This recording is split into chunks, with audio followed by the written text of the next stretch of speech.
my swim time. Gonna bust up your behind. This is my swim time. Gonna mess up your whole mind. This is my swim time. Gonna bust up your behind. This is my swim time. Gonna mess up your whole mind. Welcome to Work the Left Side. I'm hyped to announce tonight's guest. I finally get to speak to Artemis. How are we doing? Are you good? Yeah, not too bad, thank you. A little bit tired, but getting through the week. I've got a short week with my shoot job this week, thankfully. So Good. Get to the good stuff, which obviously, you know, would either be the wrestling or the competitions, whatever's taking up your time mostly at the minute. both, honestly. I've got my next comp actually in 2.5 weeks. So training for that has been quite intense at the minute. Hitting some big numbers last week. Certainly, I got some new personal bests, and squatting. I've got a squat in a competition, which is I've not really done squats for a couple of years, and deadlifting last week as well. So hitting some big numbers there, but wrestling sort of still been a steady flow. It's not been too busy the last sort of month or so, but that's partly out of choice. Yeah, it's kind of guessing, obviously prioritizing kind of thing. You don't want to put one over the other, but when competitions come up, obviously, they're fewer and far between, I would presume. So you kind of got to prioritize, when they do come up. And I'm guessing, obviously, the training schedule obviously shifts more towards like sort of, competition-based training than cardio and running the ropes and stuff. Well, yeah, kind of. I mean, like the strongman actually is surprisingly a lot of cardio in it. I think people kind of don't realize, but as one of my events, I've got to run around with a sandbag at sort of chest height, which you just can't breathe. It's the worst thing. It sort of presses on your lungs and your stomach and everything else at the same time. So you still got to maintain the cardio, certainly. Obviously always stay in ring fit, but I do find, like, to be honest, just staying physically fit generally feeds into everything. So, and it is always a balance of trying to hit the big numbers for strongman, trying to get enough recovery. I wrestled again this weekend, and it was like Monday I was like, wow, I need a rest day. It was almost a little bit of a shock to the body again. I think just from the impacts that you take, I think your body almost forgets about it because it's a different feeling. And I had a couple of weekends off, so it was like, oh my gosh, on Monday. Yeah, like obviously the weight side of stuff, that's obviously, it's internal, you feel it internal, you got the DOMs, you're aching. Obviously when you're doing the wrestling, it's external aches and pains. So it's very much, one or the other. At the minute, I'm getting bruises from both as well. My shins are covered in bruises from deadlifts. I've got a lovely bruise on my elbow from the weekend. I don't know what from either. So it's just like covered in bruises. The joys, the things you do to yourself. And it's all voluntary. I know. I choose to do this. So, I mean, obviously, what did you do at the weekend then? You obviously said you had a match, cage match. Unfortunately, doesn't update that quickly, so I didn't actually catch what you was up to this weekend. Yeah, I was at United. So we were at the home venue, which is Tap Social in Oxford. It's a great venue because there's a lot of beer on site, and the fans are always well up for a good time.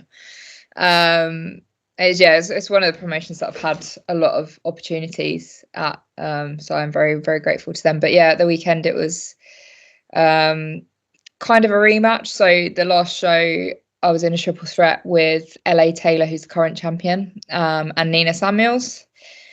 But there was interference from LA Taylor's manager, Max Jaggard. So this time we had a rematch, and Max got thrown into the mix. So it was a fatal four-way. But LA Taylor retained. But I have been given the opportunity potentially to face her again in December, but she has the opportunity to pick my opponent for the next show. So going to be interesting to see what I'm up against in October. The old pick your poison kind of subject. Not subject, I can't think of the word. I'm sorry, my mind's just completely blank. What's the stipulation? Stipulation, yeah. Yeah, that's my birthday as well in October, so it's like I hope she picks a nice birthday present for me. going to be someone meet. It's just going to be, it's going to be horrific. It's just going to have to earn your way back into the ring with her, I presume. Absolutely. So United, that's So I should have known that, because I think obviously John is involved quite heavily with He United. is, Yeah, I saw advertised on the Janus page the show this weekend, because it was Adonis versus Spike as well, wasn't it? It was, and I haven't had the chance to watch that match, which is a shame, and I've heard only good things about it. I think Roy Johnson tweeted saying pretty much the same. If you get the opportunity to watch it, go back and watch it, because I've only heard good things, but I didn't have the chance to watch it myself, unfortunately. Oh, like I said, you got to concentrate on you. Obviously, you guys work together as a tag team, and when that happens, that's awesome. But when you're apart, you've got to concentrate on what you do, kind of thing. So, and after that fall, I can just imagine being sat in the back, being like, just icing up, or just being like. Well, we were actually the main event that night, so it's So you concentrate and then. Yes, getting ready for it rather than recovering from it. Oh, okay. So, well, obviously, we're talking, because it wasn't, doing the research, looking into, when you started stuff, it wasn't that long into your journey that, Odyssey was formed, kind of thing. It only seemed to be like, a few months down the line, like, you and Adonis kind of, you formed this team. You've been absolutely smashing it ever since. Is that kind of in the, was that always in your eye line when you first started, or is it just, did you kind of get thrown together? No, it was he was at my first show, so I debuted in December 2011, and he was on that show. That was the first, well, it wasn't the first time I'd actually met him. I'd been at other shows and met him there, but it was obviously my first time wrestling, and we kind of had that sort of thing of like, oh, we've kind of got a similar, like, a look and a feel that sort of goes together, but nothing really solid of it. And then we both got recruited into what was called the meme team with wrestling memes. So we were part of a faction for a little while. And it was as part of that we got offered some tag match opportunities. And tag wrestling is really interesting, because a lot of people will tell you that they've tagged with people and it just hasn't worked. And I've certainly had experiences where I've sort of been put in tag matches with someone else who I've wrestled or trained with or whatever, but it's something different with tag wrestling. And we found pretty much like from the first match that we tagged in, it was like, oh, there's something here. Like, it just seemed to flow quite smoothly, and it was, I suppose it's like a chemistry thing. It just seemed to work really well. And we've been able to just sort of keep going from there and get, opportunities. And, we've had 3 sets of tag belts to date. Currently the Sacrifice tag team champions, Saints of Sacrifice. But we were the first United tag team champions when they introduced tag belts. And we also held the UBW tag titles for over 600 days, which was like a championship record in the company. So not done bad, really. That's what I mean. That's why I sort of mentioned it so like early, kind of thing, because it is. So I was looking through like the titles and the amount of time you held them and stuff like that, and it's not to be sneezed at. These are good numbers, these are good promotions, these are just, and it's just like sort of said, the chemistry's there. Because I can only imagine, again, from speaking to people, sometimes, you'd think it'd work really well, or, it should work and it doesn't, something doesn't click. But when it does click, it's like, okay, this is awesome, let's run with this. And it also gives you a bit of variety as well. Obviously, you want to focus on the single stuff, but, you've also got the tag stuff, because, it just kind of keeps it varied for you, keeps it interesting.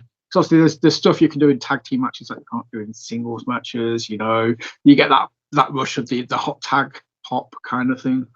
Absolutely. I mean, for a little while, it was like I had a run where I was just sort of doing tag wrestling for a while, and then you go back to singles and you're like, oh my god, I can't remember what I'm doing here again. It is like almost a different skill set that you have to have. But I really enjoy tag wrestling. It's a lot of fun, and you can sort of do some different things in it that you can't do in other types of wrestling. yeah, we've had the chance to face a lot of great people as well, and we just always seem to have a great time tag wrestling, which is really nice. Yeah, and you learn different skill sets as well. I think another reason that me and Adonis work quite well is that he's kind of got his head in the clouds. He has big ambition of like things we can do, and I'm a little bit more sensible and can kind of like bring him back down a little bit, and we can meet in the middle somewhere at a place that it works. So I think I feel like his big sister quite a lot of the time. She's like, come back down. Yeah, that's it. You kind of got to get that middle ground. It's awesome to have like your head up here, and sometimes like, right, okay, we'll call you, bring me up, I'll bring you down, and we'll meet in the middle, and we'll just achieve what we can. Sort of, we'll get there, kind of thing. Exactly that, yeah. I've just remember as well. Obviously, you got the last competition. I can remember being hyped at the start of the year for you versus Ace Matthews at Tidal. I think you hurt your thumb or you picked up some injury. No, so I actually faced Ace in London at Tidal. So that was part of the Iron Will tournament that they were running. So I beat Ace in London, and it was the final that I was going through to. Yeah. And yeah, I did a strongman competition 2 days before that show. So in my head, maybe a bit naively, I thought, that'll be fine. Like, I'll recover. It's not a problem. The common question was at the Arnold Sports Festival in the UK as well. So it was quite a last minute entry. I'd only entered a couple of weeks before because they only announced it a few weeks before. And it just seemed like a really good opportunity because I was already going anyway. So I was like, oh, it'll be fine. I just thought, 2 days, it would be fine. And I woke up the Saturday and was like, I'm not too sure. The comp itself was like, it was very, strongman is, but that comp in particular was very heavy on the back. So there was a deadlifts for reps, and it was like a weight that was not necessarily a comfortable weight for me to be lifting. There was a yoke carry, and again, it was the heaviest yoke I've ever carried on my back. So it's a different pressure on your spine.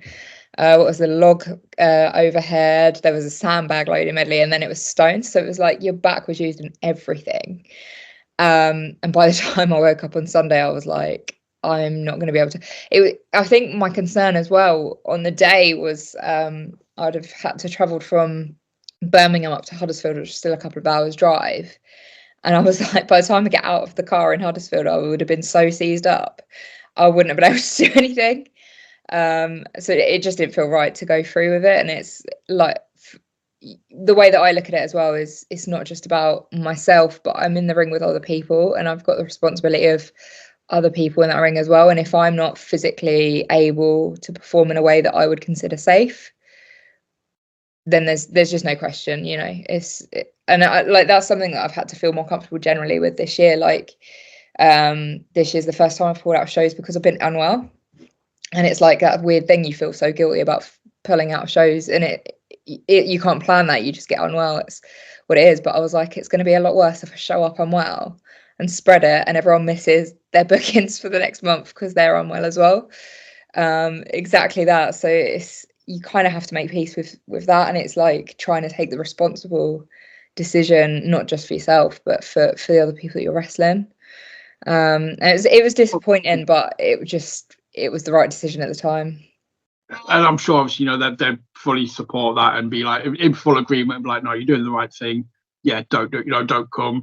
Not to spread it.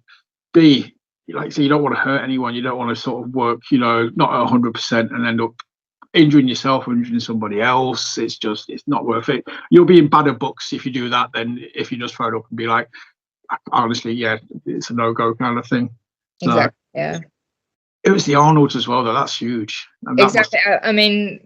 Again, like I said, it was quite a last-minute entry, and I had my next competition 9 days later. And I was like, why did I do that to myself? I did 3 competitions in the space of about 6 weeks in March, April time. And it's not something that I would generally recommend, but I podiumed in all 3 of them, so it can't have been too bad. But the body takes the batter, and I actually had to take a bit of a break a few months ago because I was having a issue with my spine. That's given me a little bit of concern for a few weeks, but thankfully all is fine. But yeah, your body certainly sort of catches up and tells you to slow down a little bit. Again, I suppose it's like the wrestling, isn't it? I suppose it's, knocks and bruises, takes its tolls. It's not just the training, it's the recovery as well. That's what some people, I suppose, don't think about. It's like, obviously, I kind of hear about it all the time because my other half is a sports masseuse. So, like getting knots and things like that. And, I hear all the time when she's kind of talking to people, like the maintenance, the recovery is just as important as the preparation kind of thing. You need to be able to get rid of the knots before you start again. 100%. And I mean, at that point, I wasn't exactly backed off from wrestling either. So it was doing all the strongman stuff and still wrestling every weekend. It was a weekend. There was a particular week in April where it was like I wrestled about 5 times in the space of like 9 days or something, shortly after doing a competition. And it was just after that I ended up having to take a break. And it's like, I am very cognizant of recovery. I take rest days when I need them. I am good with my diet and stuff as well. I never like, even at the minute I'm on a cut, but I'm still not restrictive on calories. It's still like fairly generous because my body needs the fuel. And my sports massage is on a monthly subscription because it's a required maintenance, and it was something that I never needed before in terms of maintenance. I'd just get as and when I needed it, whereas now it kind of like accumulated last year. I was like, I'm basically going monthly anyway, and it was cheaper to get on a subscription anyway. So I was like, do you know what, I might as well just do that. Priorities. You got your Netflix, you got your sports massages on a monthly subscription. Jobs are good. I was cancelling stuff as well. Like I trying to figure out my finances, being like, oh, what can I cancel? And that one was just like, nope, that is an essential. You need that to keep earning money down the line, kind of thing. So that's kind of like, you pay that can pay that for itself. Exactly that. If you class yourself employed, I don't know, write it off as a freaking, a necessity or a medical or something. Be like, nope. It's like people who sort of put the petrol on the taxes, like, right, I'm putting sports massage on the taxes. That's it. Jobs are good. But going to that title match, sorry, obviously I kind of totally throw for a loop. Obviously, I know you beat Ace, you got to the final. That's where you wasn't able to turn up, and then Adonis took your place, and he smashed it. Just for the record, just for anybody watching that was there or doesn't know about it, he turned up and he did you proud in that match. So he's a good lad. He's good. I've got a random. My cat's just being weird. Sorry, I do apologise. But yeah, so obviously, the competitions, like I say, the Arnold thing, that's huge. Do you think there's got to get to a point though? Can you continue to kind of do both, or are you going to have to start prioritising one over the other? Is that going to be a sad day, when that happens? I think for the time being, I'm okay doing both. I have had to, be a little bit more selective, I suppose is the word, like with the bookings that I'm taking this year. There's, Tidal is one that unfortunately I'm sort of dropped some bookings from, and again, part of that is the travel time. It becomes quite a long day, and it's tiring in a different way. And I found that days like that would start affecting my mental health as well, which isn't ideal. And there's other bookings as well where it's like a promoter might come to me with like a single date, and I sort of have to assess whether, is it worth it? Do I see a longer term, situation with that promoter, or actually would I benefit from taking a rest day or doing, training or something else on that day? And it's still something that I'm figuring out as we go along. And obviously, like, I do have some promotions where it is a much clearer storyline and long-term planning, and those are the ones that I really value because I like telling stories. And that for me is what comes, it's not necessarily about the prestige of a promotion or anything like that. Although, like, I have had some opportunities with some bigger promoters this year as well, which I'm obviously always grateful for, and I do enjoy that, and I'm grateful for it. But for me, it's getting stuck into a story and getting stuck into telling something longer term. And if a promoter's got a longer term plan in mind and can commit to, you know, multiple dates to see that through, I'm happier to commit to multiple dates in my diary. Whereas a promoter coming to me with a single date, and again, like, I'm grateful for that. And I know that there's lots of wrestlers out there that want those opportunities. But for me, there's a balancing element that I have to consider. And again, like I mentioned, like with mental health as well, you've got, you know, something's got to give somewhere. I have a full-time job outside of wrestling as well, which takes a toll sometimes as well in terms of workload and things like that. So sometimes I need a weekend to see family and friends as well. Like, and that's a whole nother thing. I'm like, we're near the end of August now, and it was just like, it occurred to me, I was like, oh, I've got some birthdays coming up that I've not sort of accounted for in my head, and I'm like, oh, I need to make sure I've got time to see people and things. And it's a juggling act sometimes. So like at the time being, I want to progress with both. I've got 2 more competitions this year. One, like the one in September, is actually the competition I started at last year. So last year I went in as a novice and I actually won it. So that's why since then I've been competing at intermediate level, and this time I'm going into the open category there. And then I've got one in November, which is just after I come back from a holiday. So be interesting. But yeah, it's figuring out like what competitions are going to be good for me and my development that side, and wrestling likewise, what's going to be good in terms of a development thing, rather than necessarily I need the booking or you know, a one-off. That makes sense. I mean, obviously, like you sort of said, you know, everybody's different. Everybody's got different circumstances because of the competitions and stuff. You're at a different circumstance to, you know, a lot of just wrestlers kind of thing. Like you said, you've got to be a little bit more picky about what you can do, what you can't do. You know, spreading the time out. And it's not just even work. You know, like it's just when we were talking, you know, that's why, you know, this has been in the pipeline for a long time. It's just I know how busy you've been, so I'm not wanting to be, you know, that keep pushing and pushing every now and again and be like, hi, I'm still here kind of thing. If you just whenever you want to do it, we'll do it kind of thing. But because you know, you're talking about, you know, it's not just you work as well. You're like college, or like you like doing further education as well. Yeah. So at the minute with my my job, I have done 7 out of the 8 exams that I need to do for that, to get a qualification with them. And then on the side, I'm also separately trying to get my personal training qualification, because I'm essentially potentially looking at career change down the line, in my personal life, partly because I want that extra flexibility, and fitness and nutrition is more actually what I'm passionate about and interested in. So it's kind of a balance that, because I want to get the qualification with work, because it will help down the line if I need to transition back into that career. But yeah, it's it's been a lot. I mean, it wasn't just like, yeah, so, you know, it's not just the wrestling, it's not just the, you know, the competitions, it's not just your 9 to 5. It's like, say, you know, you're doing extra learning for other stuff as well. It's just, it absolutely amazes me. You know, I think, you know, I talk to people, I think my life's hectic. I know my other half's life, you know, she works 7 days a week. I know she's crazy busy. It just amazes me, some, you know, just juggling acts people have to do, which is why I've always been like, just let me know when you've got an hour. We'll you know, whether it's. I felt so, because I know you've been so patient as well, and I've got there's another one as well that they were like, "Are you free this week?" And I'm like, "No, I'm not."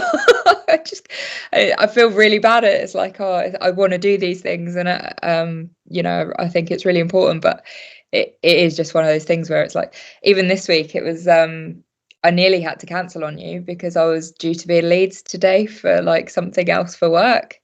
And it's been moved to tomorrow, so I was like, "Oh, it's fine." But It was to be. It was like, right, he's waited this long.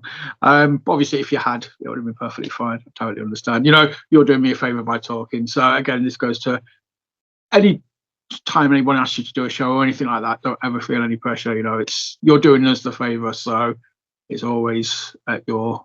It should always be at your time anyway. So, but yeah. So, well, I'll get the. I've gone this far in without asking the generic question I was asked a bit earlier. So sorry, I kind of just got lost in conversation. the generic question then, what made you start wrestling? What made you take those first steps through the doors into the school and be like, right, somebody dropped me on my head, or for me, it was something I only got into as an adult, actually. So I did watch wrestling when I was younger. I had two older brothers, so like it's not like I had a huge amount of choice or control over the telly. But it was at a time when there weren't a huge number of female role models of the right sort for me, if that makes sense. Women were sort of used in a more gimmicky fashion at the time. So although I enjoyed it to an extent, it wasn't something that you could see yourself being as a young girl, certainly. But that was like my only exposure to wrestling. So had I been exposed maybe to like Japan or some of the other stuff that was going on in the independent circuit, perhaps I would have had different thoughts. And then it was like I met my other half, and he followed a lot of Japanese wrestling and some of the independent stuff. And I ended up going to a Progress show with him. I think it must have been like 2017 or 18 or something. I'll be honest, I can't remember now. It's like within that sort of time frame anyway. And I was like, I sort of got it once I saw it live. Like it was one of those things where you sort of watch it on a screen, and I got it to an extent, but it didn't click. It was seeing it live that I was like, oh, and it clicked for me. And there was a particular match on this card. I think it was a 70s themed show. And Nina Samuels was actually on the card, wrestling. I think she's Isla Dawn, is it? Yeah. I think it was like over here. Oh no, it wasn't. I know who you're on about. Redheads. Yeah, the witchy character. Yeah, that's it. So they had a match. Obviously, it was. I think she was like Nina Sparkles, and I can't remember what Isla's gimmick name of the night was, because it, like I said, it was 70s themed, so not everyone was wrestling under their usual names. And I remember seeing it was Nina in particular, and I was just like, oh, because she was strong and she was like fierce, and it was like she wasn't full heel that evening. But lots of people were booing her because obviously usually at Progress she was Nina Samuels, and Nina Samuels was a heel. I didn't have that context. And I was like, why are they booing her? She's the best thing that's ever happened in this wrestling ring. Like, do you know what I mean? And I was like, oh my God. So there was a bit of a spark there, and it was like, obviously I was into physical fitness, and at school I was an Amdram kid. I loved to do a bit of musical theatre and all that sort of stuff. But I had a real thing about my neck being touched, so I was like, well, it's never going to happen. I'm never going to do that. And then it must have been about 2019. Again, dates are a little bit blurry, so sorry.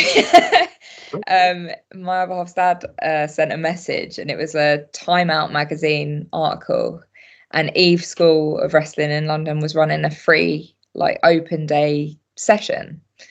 Obviously it was women's only, being Eve. It was free, so it was like I got hopped on the train. Obviously I had to pay for my train fare. That weren't free. That might have been a bit illegal if I'd done that, but hopped on the train to London, down to the Resistance Gallery, and did my first session, and it was so much fun. And the whole emphasis of it was about taking up space and being noisy and just being you, which again, as a female growing up, that's not what you're encouraged to do. In many ways, you're sort of encouraged to, be quiet and meek and sit in the corner and do as you're told almost. So it was like, oh my God, and my eyes were a bit open. So I carried on going. It wasn't as regular as I would liked it to be, because I'm not based in London, so it's obviously train fares and things like that, and having the time to go down and do it. But there was a real lovely community there of girls, who I'm still friends with, some who are on the wrestling scene and some who aren't. But it was never that thing when I was going there that I thought I would do anything with it. It was just an amazing group of women taking up space, having fun, learning new stuff together, and encouraging each other as well. There was a lot of like just encouraging each other to get stuck in and challenge yourself and get over the hurdles, because one of the first things you have to learn to do when you're wrestling is a forward roll. And it's like, we all did forward rolls at school, right? I can remember doing a forward roll when I was like, what, 6 or 7 or whatever it was. And then it was like, how do I do a forward roll? You cannot remember how shit that bit of my brain had gone. And it was like, you had to relearn this thing that I knew I could do. I was like, what on earth? But yeah, it was like, I got over the thing with my neck. I don't know exactly what. I think if somebody tried to touch my neck unexpectedly, I might still not be responsible for my actions, but got the hang of it, and sort of never looked back really. And then I took a little bit of a break at the end of 2019, beginning of 2020, again partly to do with the work that I was doing outside of wrestling was taking quite a toll on my mental capacity more than anything. It was just, I was getting to the weekend just completely exhausted, so it was just that took a back step, and I started really then like recommitting and trying to be like, maybe I'm going to do something with this early 2020. And then obviously like the world shut down, so just as I started to get back into the swing of things and thinking, oh, I'm going to actually commit and try and do something with this, it didn't happen. So it took a back seat obviously for a year or so. I mean, I was still keeping up my physical fitness, watching a bit more wrestling because I got furloughed, so I had a bit more time on my hands, which was nice. I watched back through some older stuff as well, which was interesting in a lot of ways. Some of the commentary from the 90s is not PC. And then 2021 things started getting going again. Square One was open then in its own facility, so I started going there, and I was training under Tommy Kyle at the beginner sessions there. And there was a group of us sort of came up together, so Harrison Leon and Tony Sin, who's now in Australia, and there's a group of us sort of all training together at the same time. So yeah, it was really good. And then not really looked back. I debuted the December of that year, and been just rolling with it really since. I mean, just to rewind, you mentioned obviously, like being at school doing the Amdram thing. Once you started the wrestling training, that must have just been like rewinding the clock and being like, yes, I can just tap in this, I can just be dramatic. I can just do, what I want to do. Like, so you can embrace a character, you can get your teeth into a storyline, you can just freaking, go nuts. Exactly. I think to an extent, it was kind of a bit of a shock to me. It was like, it felt like a muscle that I'd not exercised for a while. And it was like, oh my God, I've forgotten like how to do like all these things. And I think like where I'd done Amdrams and stuff, I was always like using scripted stuff. So it was like I'd always been given a character, and then you can kind of run with that character. And what I found difficult to begin with in wrestling was figuring out who I was going to be in wrestling. And that was like a bit of a stumbling block for me, because I was like, I didn't really know what I wanted to do with it. So I was given an idea by Paul Ash, who was one of the main trainers at Square One as well.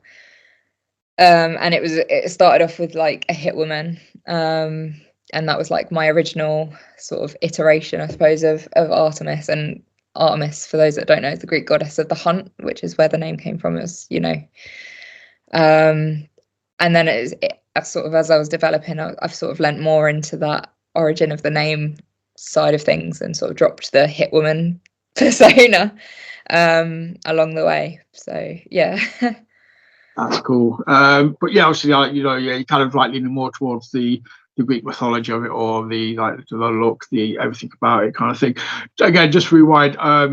obviously the forward roll thing, I kind of, as soon as you started talking about that, I was like, I know exactly what you're talking about, because I was trying to teach my son to do a forward roll a couple of years ago. And like I said, first thing you think of, easy peasy, do these as a kid all the time, no hesitation, no fear, get into position. And I'm like literally rocking myself, like it took me like a few minutes just to be like, right, grip, and just push off with your feet and just do a roll. And I kind of did it. I was like, hey, but there's that 2 minutes where you're just like, I don't know what if I hurt myself? I don't want to do this. It really is. Like I studied neuroscience at uni, and I remember them talking about like during your teenage years, your brain kind of does a tidy up and it gets rid of like connections that you don't need. And this was the first time where I was like, that was one of my connections. I needed that. Like, God's sake, brain, like, why did you get rid of that one? I needed that one. And I've had to like relearn it. It was yeah, just like crazy. I remember like my son was looking at me and I was like, well, you got to do one. I'm like, I'm thinking, give me a minute. Let me just let me just like get motivated to do this. And you're just like, yeah, when you were a kid, you just do it right, even thinking about it. But as an adult, I think wrestling as well is a lot of like, you going against your body's natural instinct a lot, and you have to learn to undo your natural instinct to an extent. I think, again, especially like as an adult who's very conscious that they've got a 9-to-5 job on Monday to go into, and you need to kind of like be a functioning human when you do it, to train to like throw yourself over your head or throw yourself onto your back or like whatever it is that you need to do. And it's just like your body's like, why are we doing this? This is not normal. That's why I think people who start, I've spoken to some people who start training when they're like 10, 11, 12 kind of thing, like Joey, for example, kind of thing. And I'm kind of like, that's the perfect. I speak to other people, that got into it like in the mid 30s. And part of me is like, I feel so sorry for those guys, or if I ever did it kind of thing, because like you just sort of said, you're reprogramming your body to do stuff that it's kind of like, no, why are we doing this? This makes no sense. You do not want to physically do this to your own body. It's like, yes, I do. But when you're a kid, if you start training at a young age, it's second nature. Like I said, it's just still that fearlessness of. That's it. I think in wrestling terms, I definitely came to it older than a lot of people do, and that has its pros and cons. Like I would say in terms of wrestling, I'm quite sensible. Compared to some others. I do like assess the risk. I'm like, is this a risk that I'm willing to take? Is it worth taking? And again, this is like what I was saying about me and Adonis, where he's a few years younger. Wow. He'll be like, I want to do all these silly things, and I'm like, okay, maybe let's just pick one of those silly things and let's pare that back. But yeah, it is definitely harder to get out of your rhythms of staying alive and being safe. Like I said, being able to go to work on a Monday, you don't want to be sort of getting pushed into work in a wheelchair because you've broken both your ankles or something. Yeah, I mean, like my work know all of the things that I do outside of work, because there are times where you show up and you've clearly been a bit battered, and like I've had 3 black eyes, I think, in the space since I started wrestling. Last year I had a black eye, and then a week later I got the other one hit and ended up with a black eye the other side, and then I ended up with a black eye earlier this year again, and a fat lip, all in the same weekend. And I was like, what has happened? And it's like I'm showing up into an environment where domestic abuse is on the agenda as well, so it's like they need to know that this is normal, this is fine, I'm fine. This is voluntary. This is yeah. Exactly that. So yeah. But it kind of goes back to what you was talking about earlier. Again, going into the the dramatic side of things and the storyline. I've always said this when I've spoken to people.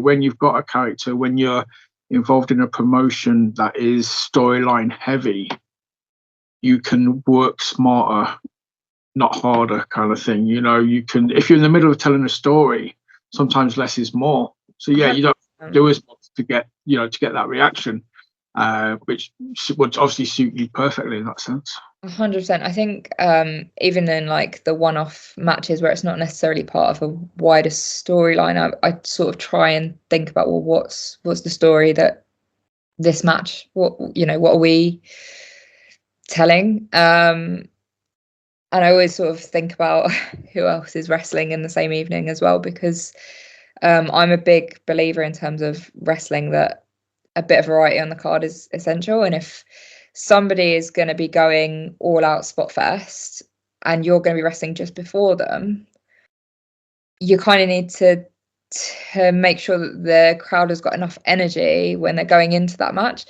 And that's something as well that, it's one of my favorite promotions that I've worked at this year has been Riot Cabaret. And I think that they get the variety thing so well. Like anyone that's maybe vaguely into any aspect of wrestling will find something that they like at Riot Cabaret. So you've got like the hard hitting matches, you've got the spot fest, you've got the flippy guys, you've got Mr. Blobby, you've got a rumble where people are dressed as silly thing. Like, do you know what I mean? Like you get kind of everything. And the crowd is just excited the whole time because everything they're seeing is kind of new that evening. Like there's some promotions that have got amazing talent on them, but sometimes you get 3 or 4 matches in and you're like, I've seen this already. And I've been a fan of a show like that, and it's you get a bit worn out, a little bit fatigued as a crowd. So when I'm going into shows and matches, I do try and consider that as well. Like if you're telling a long-term story, you can be led a lot more by what you're trying to portray. If you don't have that, well, what is your context with this match and on the card on the day? And try and go from there, really.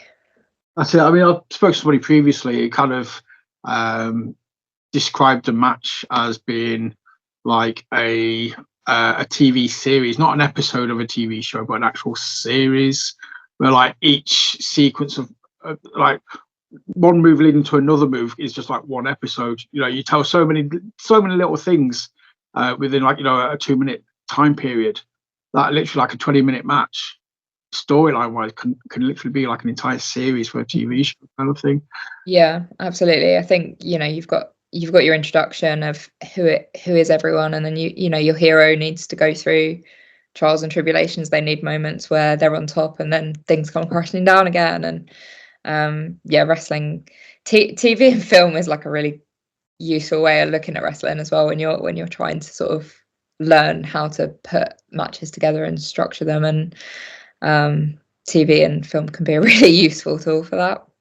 I mean, I know a lot of people like to draw. Well, just like you mentioned, obviously, the hit woman aspect of of Artemis originally kind of thing. So you could pull. There's numerous films out there where you could pull from, or computer games, or TV shows.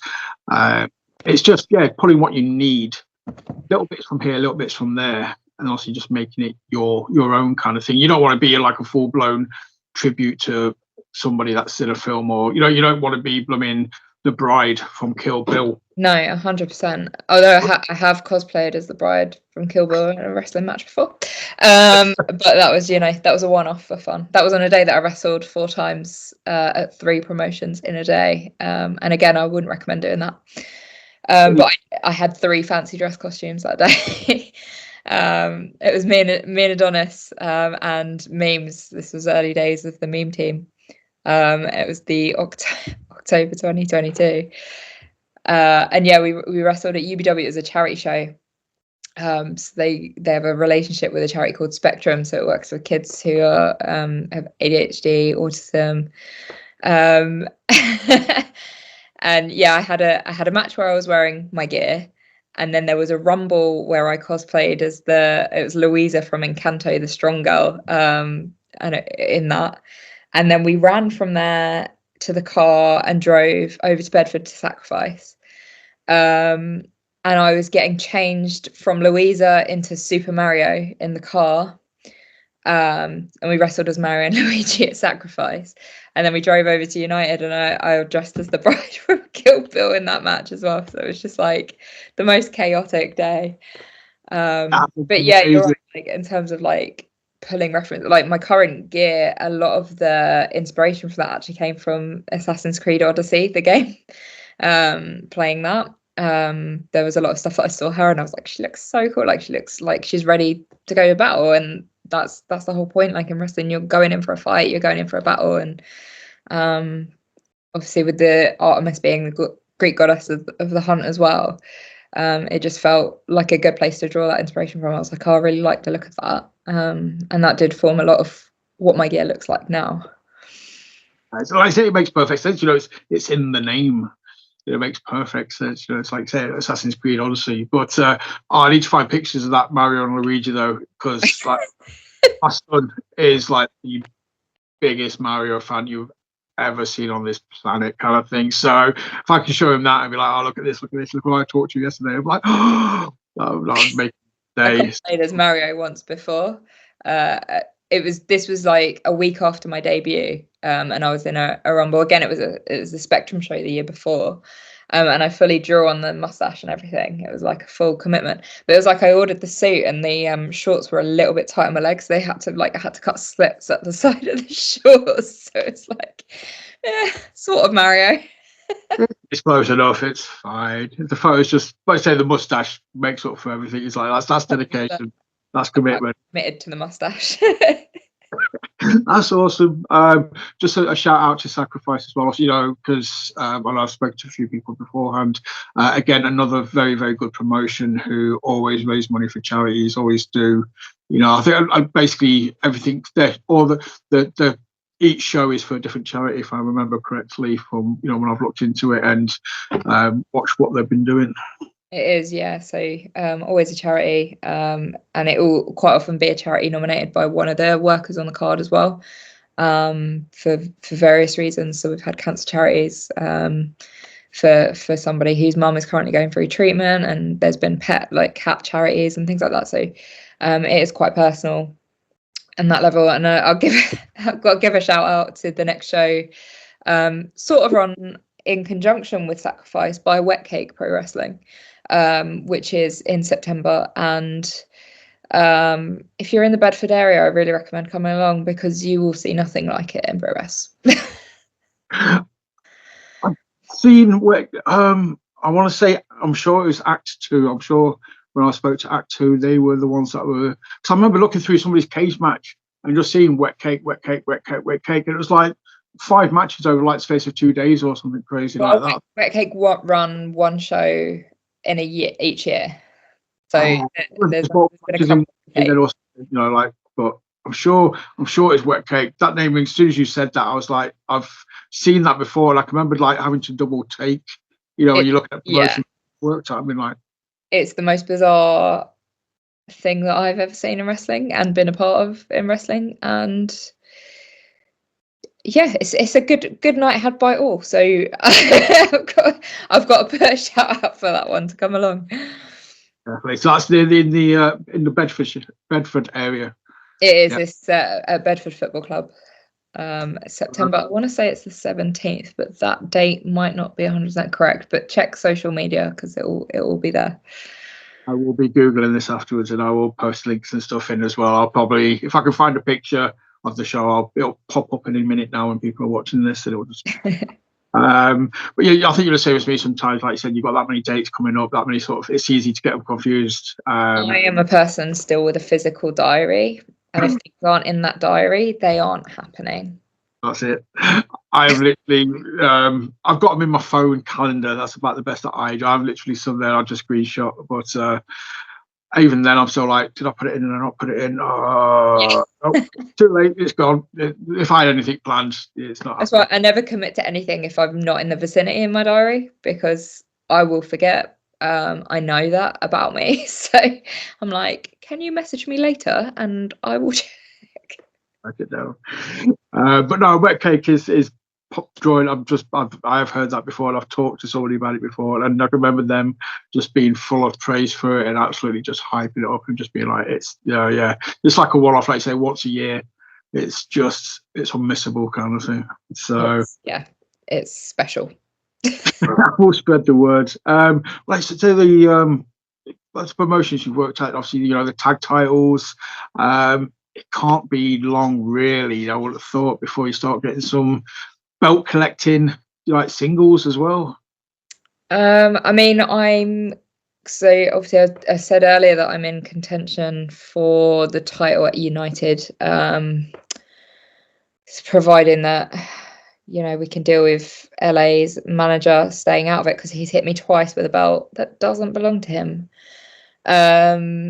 So I'm still going for that. That's still my aim. I did technically win the belt in, I want to say it was June, when I faced Simon Miller. I beat him, but LA cashed in. So for those that don't know, United have got they've got their main title belt, and they've got the Future Proof Championship. And the Future Proof Championship allows you can either choose to defend it or cash it in on the main title. And she'd won the Future Proof earlier in the show. She came out, and then Max appeared and hit me with a belt, and she cashed in. So I had the belt for all of 5 minutes. Was very happy to have won it, and then obviously very devastated to have lost it. So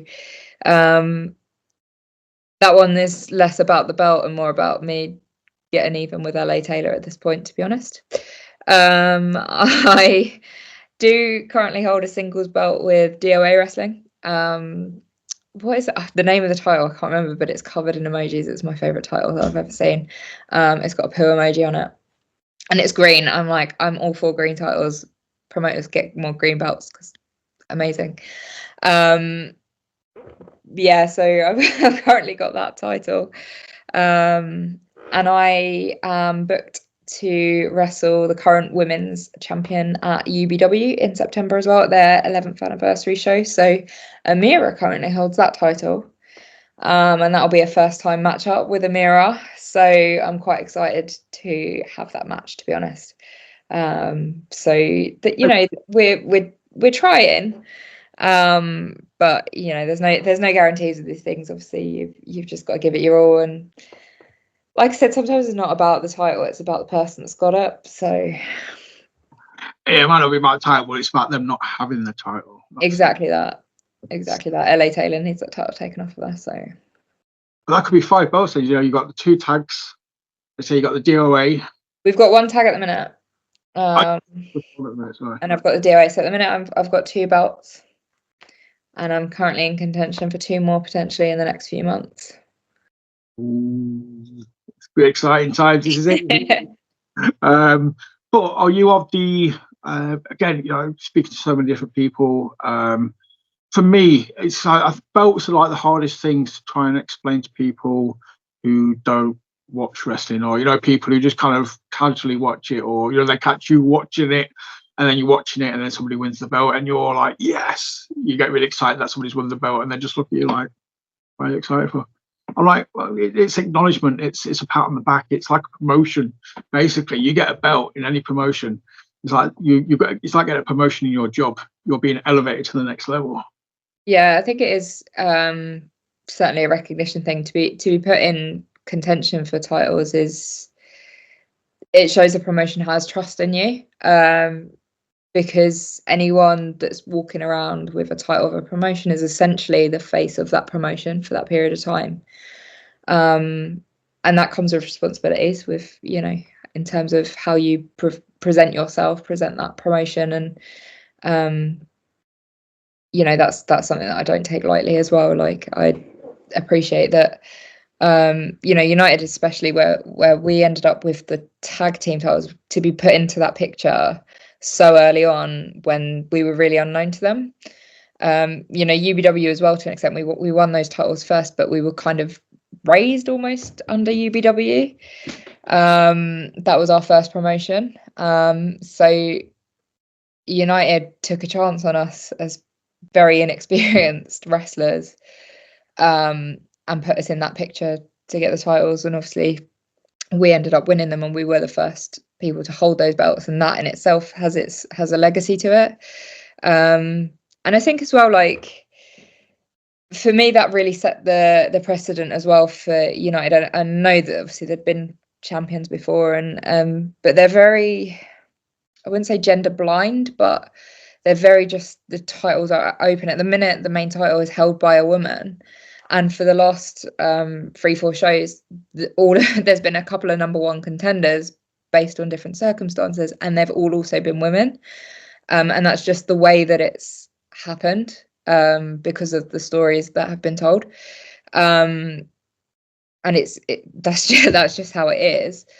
So, and yeah, me and Adonis obviously winning those tag titles as the phrase, I think Adonis doesn't particularly like it, but as an intergender tag team, I personally always like to acknowledge it because it's still not necessarily the norm.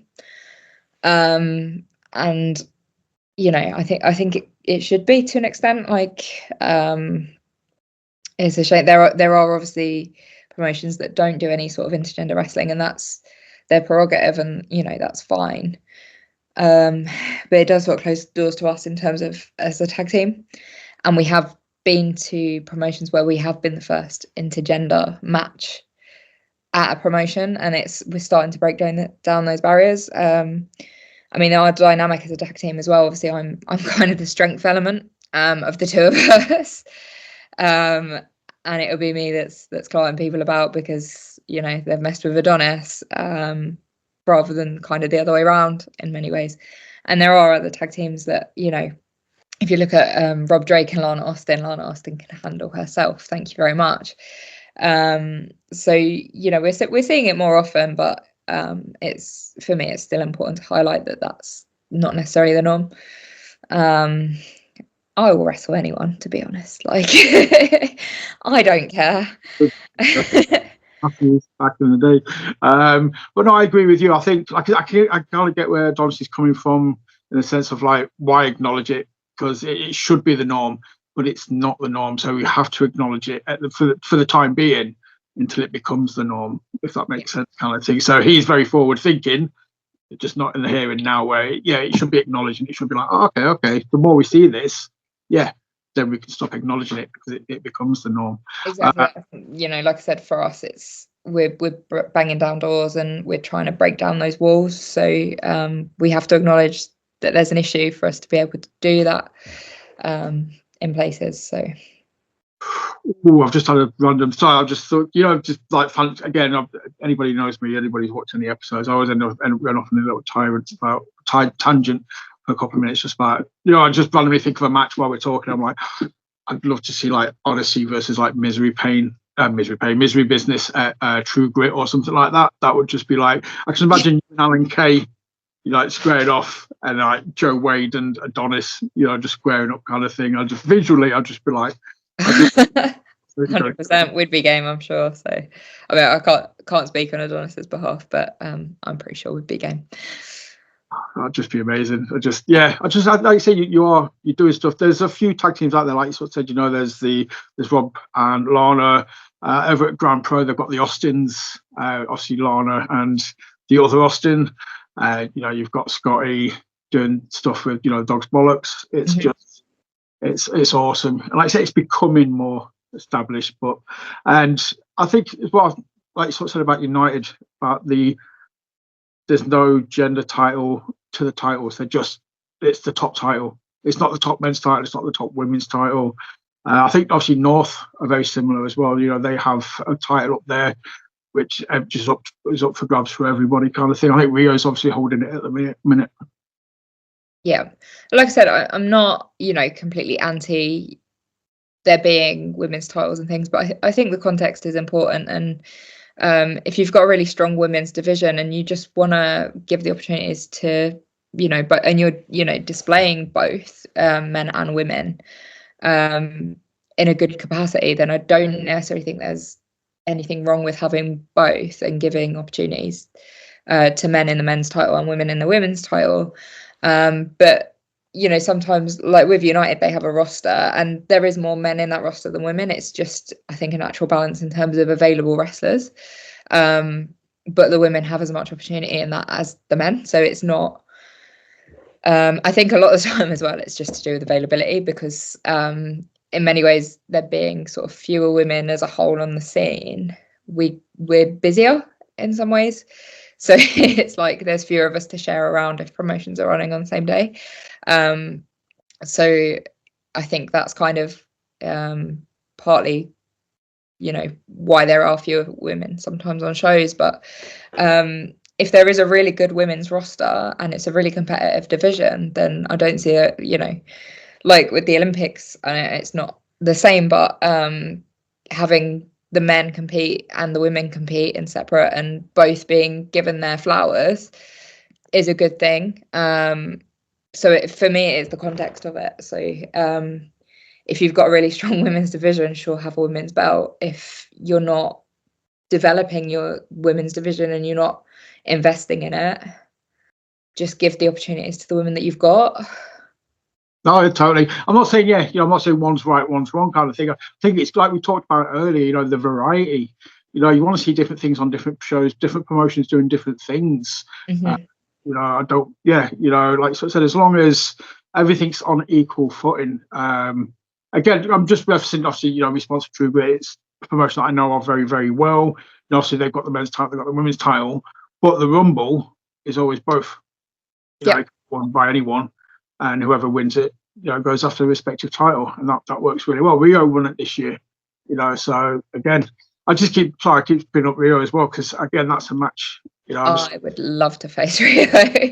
She's definitely up there on my wish list for sure. I was going to say, if you got a list, because I know everybody's kind of like, got a list of people that they would like to work with, or boxers to be ticked off. I do and I don't. When I first started wrestling, there were, like, I obviously mentioned Nina Samuels being the first person that I saw in wrestling, and I actually got to face her for the first time this year in a singles match, and that for me was like a big tick box, but it was like more of a full circle moment for me, because it was almost a completion of a journey, and I've shared a ring with her now like 3 or 4 times, and it's almost a bit odd to reflect on that back way. It's like, oh, I was watching her as a fan. Like, there are people that I know that I would like to face, or like I've come across in, say, like a multi-person match or whatever, and think, oh, we could potentially have a really good singles match. But I'm also like I said, I'll wrestle anyone. I'm really open, because sometimes there's people that you're not aware of, or you don't necessarily think that you'd have, lots of ideas or whatever, and what you might do in a wrestling match. And actually, when you get the opportunity to wrestle them, it's something happens, and it's just really good.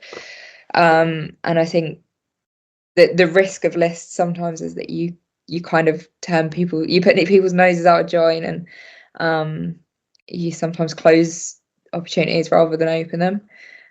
So like, yes, there are some, names on the scene that I absolutely would like to face, but that at no means is at the cost of facing other people. Like I said, I've got the opportunity to face Amira for the first time next month, and the reason that I want to face her isn't necessarily the same reason that I'd want to face somebody else. I think we'll have a lot of fun.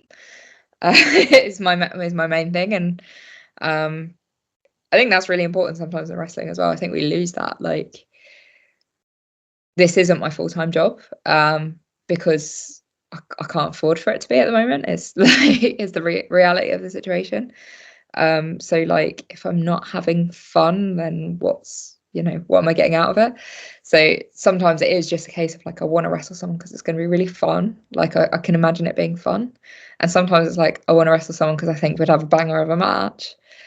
And yeah, like I said, sometimes you get the opportunity to wrestle someone that you don't even think of, or they don't necessarily immediately come to your brain, but then magic happens. So it's unexpected. Like, yeah, I must admit, as soon as I start talking about the list, I always second guess myself. Like, stop talking. Cause I know I'm fully aware of like putting people on the spot. I hate doing it. That's why I kind of touched on it, but I was like, right, thank you for pulling away from it as well, because I was going to try and retract the mention of that, because yeah, like I said, I don't want to put people on the spot. I don't want you to be like, right, name me 5 people you want to work with, and then numbers 6, 7, and 8 be like, oh, well, kind of thing, and be like, oh crap, that's like I said again, it's not that I'm against people having lists, because I think the reality is we all have people that we see as an aspirational person to wrestle as well. Like, if you're just coming in, you're sort of looking at the next level up, and so on and so forth. And sometimes people put those lists together as a bit of an aspirational thing, as a bit of a what do they call it, when people like manifestation?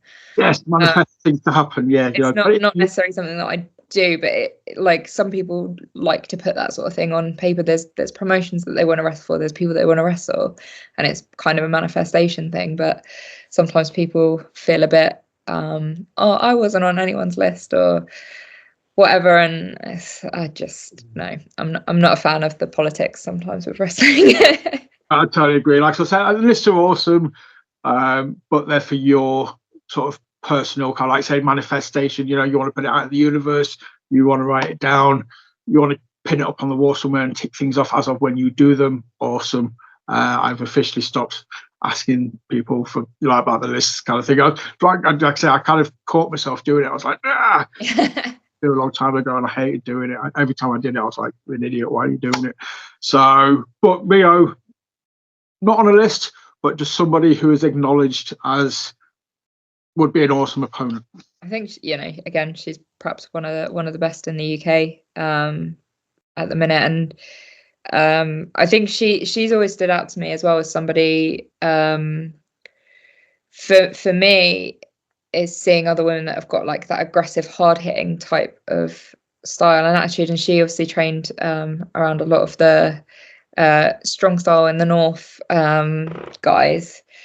They've got a faction, haven't they? I can't remember what it's called. My brain's gone a bit dead. The group like with Ridgeway and those guys. I don't mean to put you on the spot. It's fine. I'm just gonna. It'll come to me as soon as I finish. I'll just be like, yeah. Again, I see him more like I see Ridgeway, True Grit. Obviously, see Rio, True Grit. She's champion there now, kind of thing. So that's my main. Like I say, my memory just gets. You know, I look into that much wrestling, I kind of forget. But like for me, seeing a woman that's coming from that type of style and that kind of attitude, I suppose, is aspirational. Catch pro kind of thing. It's that kind of catch style. But yeah, I think, you know, just put it out there as a fan. You know, like I said, anybody who knows me knows I fancy book. Like I said, I did it earlier with Misery Business and, you know, Odyssey. Yeah, you know, anybody out there, I'm putting it into the universe. I do this a lot. I try and manifest stuff. Yeah, any promoters, you know, Artemis versus Rio, you know, just literally insert the take my money gif. Take it now, please, book somebody. So, but going forward, like we sort of said, you know, you've got the wrestling, you've got the competitions. I suppose it's just a case, like I say, of being sensible, you know, working smart, and fingers crossed, yeah, everything, you know, falls into place. No injuries, like you say, your body recovers when it should recover.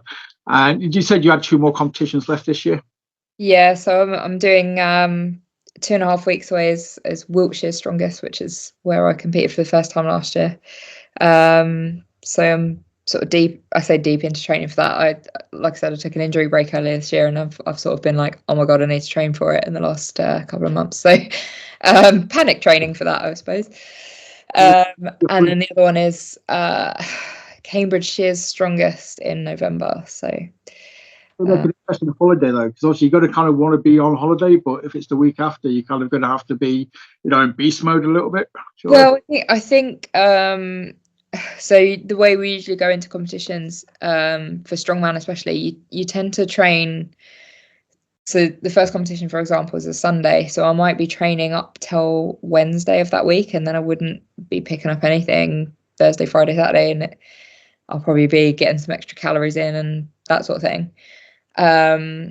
With that one, I'll be going deep into training up until the point I go on holiday. I mean, I'm really lucky. I'm going on a cruise. So it's like, you know, we can eat buffet and there's food and, you know, all that sort of stuff. So it'll be kind of a case of just like enjoying my holiday. And then I'll come back. I think I'll come back on the weekend before. I'll have a few days of getting some last minute training in. And to be honest, I'll probably be in a really good place going into that competition in terms of injury and recovery, because I won't have done, you know, I am somebody that I do still train when I'm on holiday. I went to Peru last year for 3 weeks, and I discovered gyms in places where you would not expect to find gyms. But I'd looked them up ahead of time so that if I had time, I could go. And I found a great bodybuilding gym in a place called Nazca, which is in the middle of the desert. So it had great equipment. It was over a couple of floors, and you're just like, this is such a random place for this gym. But you know, I think the cruise ship equipment wise is going to be fairly simple. It's going to be quite simple deload type training for a couple of weeks. But What's something worse? Just kind of swim behind the boat for a few miles. swimming, not my strong point. Like, I can swim, but if I have to. But, well, I mean, it's obviously awesome. Obviously, enjoy the holiday. You know, it's fully deserved. You know, make the most of it. It just sounds like you said, you know, you're on a cruise. Just do. Obviously, you know what you're doing. You know, you've done this enough now. Like, you've done enough competitions, and fingers crossed. You know, obviously, you know, I'll keep my eyes peeled. Hopefully, you know, you smash it in both of them. There's no reason, you know, you won't. But wrestling as well. You know, I'll keep my eyes peeled on what you're doing towards the, you know, for the last, what, we're in August now, geez, the last of the year. Yeah, it's going to be, and hopefully, you know, we see you. I'm based up in Leeds, so I know the travel's a nightmare. Hopefully, you know, we do see you up here again at some point. That would be cool. Cool, thank you very much. But I know Tidal are talking about doing an all-women show in January, so, you know, again, manifesting, putting it out there. If it fits, that'd be awesome. But where can people sort of keep an eye on the competitions, on the wrestling and everything like that on your socials? I think I'm most active on Instagram, which is like Artemis PW or PW Artemis or something like that. There shouldn't be too many other accounts with a similar name, I would hope. So hopefully people could find me. I do have Facebook and Twitter, X, whatever it's called now as well. But I would say I'm mostly active on Instagram. I think most people are that I talk to, you know, wrestlers and stuff, because of the reels, the highlights, the stories and things like that. It's just, you know, it feels a lot easier to use as well. I'll be honest, like Twitter and X can be, I mean, I never really used it before wrestling. I had an account but didn't really use it because I didn't enjoy Twitter and X and what it can be. So it's one of those things where I'll share things that other people are posting on Twitter and X rather than necessarily posting myself generally. Facebook, likewise, I'll share things, and I think Facebook is obviously a little bit easier in terms of sharing links, if promoters are sharing links for tickets and things like that. But Instagram, I've got a separate one for strongman really. So but the Artemis account I'll try and keep updated. And to be fair, I probably would post if I'd want anything on strongman as well, to be fair. From a wrestling point of view, that's still very good promotion. That's still hyping. You know, if any promoters are looking through your Insta, be like, oh, shall I book this person? Yeah. Oh, they want a freaking strong. Yeah, right, okay, book. Job's a good one. Right, it makes perfect sense. That's the one time when you can kind of cross over, I think. Exactly that. I don't need to post all my boring training stuff. People don't need to see that. But if I win something, I'm like, oh yeah. On the podium, trophies, medals, whatever it is you get on there, any given competition. Yes, that's it. Book me on your show. I'm a winner. But obviously, yeah, when this gets uploaded, Ash, who does our Instagram account, will obviously, you know, he'll tag you and stuff. He'll put a description on there. And if you're not following Artemis on Insta, please do keep an eye, you know, on what she's doing. It's always good stuff. So, you know, obviously you already follow us. I would hope if you're watching this, you can follow us on Twitter. And always, I always ask, the generic thing at the end of the episode, please hit like, subscribe, share, comment, do all the stuff that you would normally do. And we will see you back again later this week when I am talking to DJ King. And Ash has an AEW hype episode at some point later this week for you all as well, because he's off to Wembley to go watch AEW and he's very excited. Is that on your radar? Are you off to go watch AEW? Yeah, I'm going to be going along to Riot Cabaret on Friday, Rev Pro on Saturday, and AEW on Sunday, making a whole weekend of it. That's quality. So obviously, yeah, that's good timing for Riot then as well. Obviously, you know, they can kind of it's like a little mini WrestleMania thing, isn't it, where everybody puts shows on over that weekend, and just knowing people are going to be in town. Yeah, there's a whole host of other shows going on that I know of, and I just can't fit into my schedule, which is a shame. I know Thursday, Chuck Mambo is doing one for ceasefire in Gaza, so it's a really important cause. And I know that there's a triple over Saturday, and I think Hustle is one of them. Is it Attack and I think North running across? Yes, not the down in London. Yeah, they are. Yeah, I saw that. I think that's all on. I want to say that's on the Saturday. There's loads of wrestling to be seen, so get out there and support your local wrestling show, guys.